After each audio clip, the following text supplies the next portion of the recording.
everyone. Today I'm going to be analyzing a tutorial over Power BI and determining how human factor principles play a role in a user's experience with this software.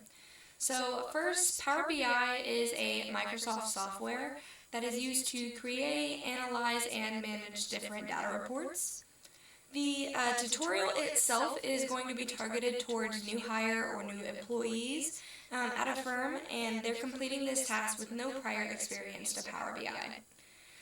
The overall goal of my analysis is to understand how this tutorial supports users' goals, to understand what errors are in this tutorial, as well as seeing how they might accommodate human abilities and limitations.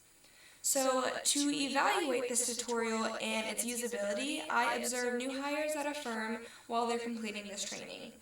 I'm going to analyze three main types of data, which is going to include the Think Out Loud usability test, which is as users are actively completing a test, they're just talking and saying what they think. Next is going to be an empathy map, which also looks at what users say, but also how they think, what they do, and how they feel.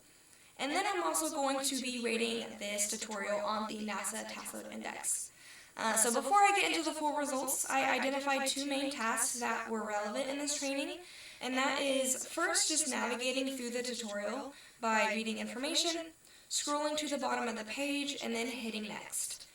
The next task is going to include memorizing and retaining information to then complete a knowledge check at the very end. So to get into my observations, the Think Out Loud and the Empathy Map both showed that users said things like, "This is too much reading," "It was hard to understand," "This hurts my eyes." They also thought that the tutorial wasn't very helpful and that it wasn't very organized and it could be more simplistic in the way that the information could be reduced. Lastly, they also felt overwhelmed with the amount of information that they were having to read. And then on that knowledge check at the very end, out of 4 different people, 2 of the people got 3 out of 3 of the questions correct. 1 person got 2 out of 3 of the questions correct, and 1 person got 1 out of 3 correct. So the results were also kind of limited and mixed. I also observed during this that there was a lot of distractions from completing the task. That means that people ended up looking away multiple times and paused from reading, whether that was to make a comment about this or a completely unrelated comment to the task. Next, I also rated this task on the NASA Task Load Index. So as we see, mental demand was on the higher side due to cognitive load being higher, high attention span, and overall just having to retain a large amount of information. Things like physical demand and temporal demand were low as individuals were just seated and completing this on a computer, scrolling and hitting next. Performance, as we noted, was mixed. Half of the individuals got fully correct scores at the very end, but half of them ended up having some errors along the way. And then effort and frustration were going to be the highest. So again, a lot of effort in paying attention, retaining information, and frustrated with the amount of information that they were being given. So to get into how human factors will play a part in this, while completing this analysis, there was many issues that became apparent. First, the user-centered design. So as we noted, multiple of the individuals who completed this task reported that their eyes were hurting or that they couldn't retain any of the information. So that means that if they were to involve more users when completing this design, that those limitations would kind of go away. So I feel like user-centered design were lacking a use of generalization due to a whole population. Next, we're going to go through and show the consistency. As we see throughout each slide, it's very consistent on what the information kind of looks like, and it helps users navigate through this training.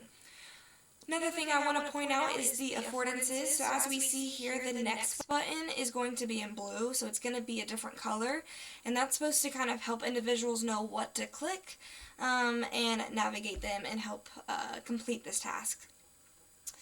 Next, something that I noticed was going to be error management. So as I go to this next slide, we see that the knowledge check is going to be at the very end.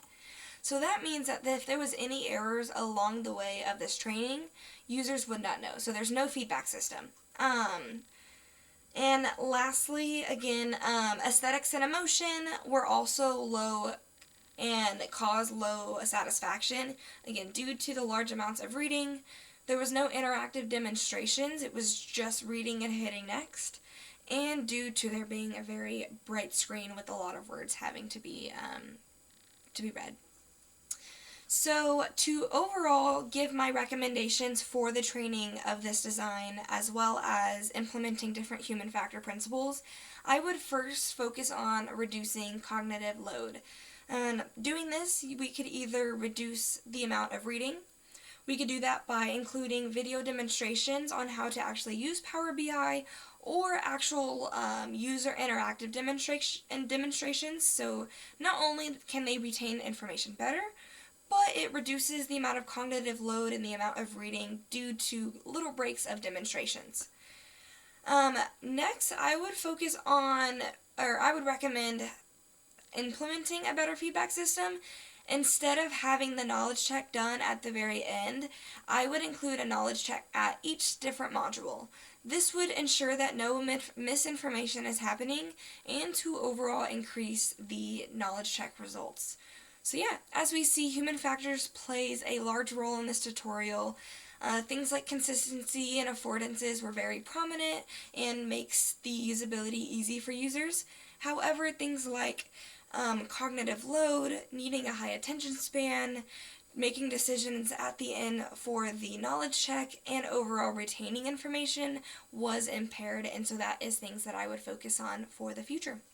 Overall, thank you so much.